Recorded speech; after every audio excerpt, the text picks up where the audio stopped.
Hello and most welcome my little champions. मेरे प्यारे प्यारे स्टूडेंट्स, कैसे हैं आप लोग? उम्मीद है कि बहुत अच्छे होंगे और होना भी चाहिए। ठीक है, तो आप लोगों का पीएसआर कोचिंग क्लासेस के जी के जीएस में वेलकम है, इवनिंग बैच में।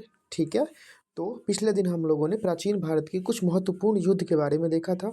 अभी युद्ध वाली सीरीज चल रही है, उसमें उस युद्ध से आगे आज हम लोग पढ़ेंगे। ठीक है, तो सबसे पहले आप लोग सफलता की नई उड़ान, ठीक है, the new flight of success, PSR coaching classes. ठीक है, ये सब तो चलिए होते रहेगा। हम लोग बस आगे पढ़ाई के बारे में करते हैं। एक चीज़ को हमेशा याद रखिएगा, उठो जागो और तब तक मत रुको जब तक लक्ष्य की प्राप्ति ना हो जाए। मेहनत करो, इतना मेहनत करो कि बस पानी पानी हो जाओ। ठीक है, मेहनत करो, बस मेहनत करो, पढ़ाई पे ध्यान दो, खेलो कूदो। ठीक है, कोई गलत कुसंगति मत करो, कुछ गलत संगत मत पकड़ो। ठीक है, चलिए आगे बढ़ते हैं। जिससे पहला था दशरयाज युद्ध, दूसरा हम लोगों ने देखा कलिंग युद्ध, तीसरा हम लोगों ने देखा था पाटलिपुत्र युद्ध, चौथा हम लोगों ने मौर्य सेल्यूकस युद्ध देखा था, और पांचवा अश्वमेध युद्ध आज हम लोग देख लेते हैं। ये गुप्त काल का है। ठीक है, गुप्त काल, ये समुद्रगुप्त बनाम अन्य छोटे राजवंश के बीच हुआ था। ठीक है, जिसका परिणाम ये हुआ कि समुद्रगुप्त ने उत्तर भारत में प्रभुत्व स्थापित किया। हम लोग किस भारत में रह रहे हैं? अभी हम लोग उत्तर भारत में ही हैं। ठीक है, दक्षिण भारत में हम लोग नहीं हैं, हम लोग उत्तर भारत में हैं। ठीक है, उसके बाद छठा, ये बहुत इंपॉर्टेंट युद्ध है, तराइन का प्रथम युद्ध, फर्स्ट बैटल ऑफ तराइन। ये 1191 ईस्वी में हुआ था। हरियाणा के निकट एक तराइन नाम का जगह है वहाँ पे। ठीक है, इसमें पृथ्वीराज चौहान, जो चौहान वंश के थे, चहमान वंश या चौहान वंश बोलते हैं, ये दिल्ली और अजमेर का इनका क्षेत्र था। ठीक है, इनके बीच और पृथ्वीराज चौहान के बीच हुआ था। इन्हें पृथ्वीराज द्वितीय भी बोलते हैं। ये पृथ्वीराज चौहान की विजय हो गई थी। ठीक है, उसे बुरी तरह से हरा दिया गया था मोहम्मद गौरी को, और उसको मार मार के खदेड़ के वो भाग गया था। ठीक है, दूसरा युद्ध में तराइन का द्वितीय युद्ध 1192 ईस्वी में ही, मतलब अगले ही साल हुआ। ठीक है, जिसमें ये भी हरियाणा के पास हुए थे, ये भी पृथ्वीराज चौहान और मोहम्मद गौरी के बीच हुआ, जिसमें मोहम्मद गौरी की विजय हो गई।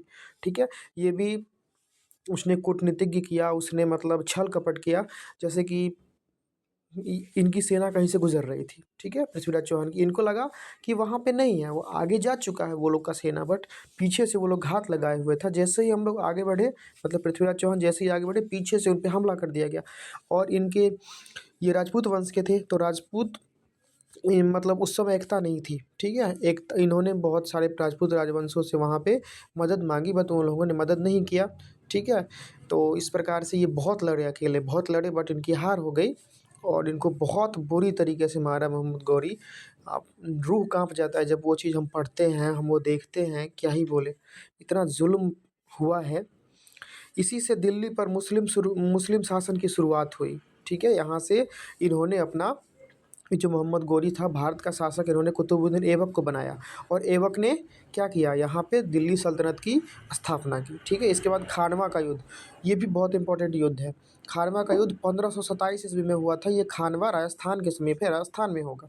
ठीक है, ये बाबर और राणा सांगा के बीच हुआ था। ठीक है, राणा सांगा, ये बहुत ही, ये नाम याद कर लीजिए, आगे हम लोग को बहुत पढ़ना है। और बाबर, मुगल वंश का संस्थापक, बाबर की विजय हुई और मुगल शासन की मजबूत नींव हो गई, मतलब नींव मजबूत हुई। हाइड्रास्पेस का युद्ध, ये 326 ईस्वी पूर्व में हुआ था। कब हुआ था? ये ईस्वी पूर्व की बात हो गई अब। ये 326 ईस्वी पूर्व में हुआ था, झेलम नदी के किनारे। ये राजा पोरस और सिकंदर के बीच हुआ था। किसके बीच हुआ था? राजा पोरस और सिकंदर के बीच। इसमें सिकंदर विजय हुआ, वो विश्व विजय होना चाहता था। ठीक है, लेकिन पोरस को राजा बने रहने दिया। फिर कुरुक्षेत्र का युद्ध हम लोग थोड़ा सा देख लेते हैं। प्राचीन वैदिक काल, मतलब काल्पनिक ऐतिहासिक युद्ध है। अब ये हुआ या नहीं, हमारे हम लोग के तो महाभारत में मिलता है ना पूरी तरीके से, बट इसे काल्पनिक हम लोग नहीं बोल सकते हैं। लेकिन चलिए, यहाँ पे मेंशन है, ये कुरुक्षेत्र हरियाणा में हुआ था। कौरव बनाम पांडव, जिसमें पांडवों की विजय हुई थी, जो 5 भाई थे। ठीक है, कौन? पांडव। और कौरव 100 भाई था, जिसमें दुर्योधन सबसे बड़ा था। ठीक है, धृतराष्ट्र उनके पापा का नाम था। चलिए, ये हो गया। अब थोड़ी सी हम लोग कर लेते हैं संक्षेप में, इसकी जानकारी ले लेते हैं।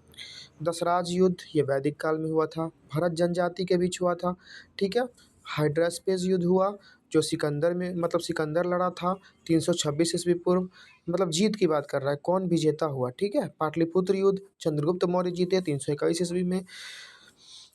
मौर्य और सेल्यूकस युद्ध 305 ईस्वी में, ये भी चंद्रगुप्त मौर्य जीते। कलिंग युद्ध 261 ईस्वी पूर्व, ये अशोक जीते। अश्वमेध युद्ध गुप्त काल में समुद्रगुप्त जीते। तराइन युद्ध 1191 में पृथ्वीराज चौहान जीते। उसके बाद फिर तराइन का द्वितीय युद्ध 1192 ईस्वी में, इसमें मोहम्मद गौरी जीता। फिर खानवा युद्ध एक 1527 ईस्वी में बाबर जीत गया, राणा सांगा हार गए थे। कुरुक्षेत्र, ये वैदिक काल की बात है। कुरुक्षेत्र का युद्ध, इसमें पांडव जीते थे और कौरव हार गए थे। चलिए इसी नोट के साथ आप लोग मेहनत करिए, ठीक है। बाकी हम आपके साथ हैं, ठीक है। मेहनत करिए, आगे बढ़िए। I am always for you, always with you. Thank you so much all of you.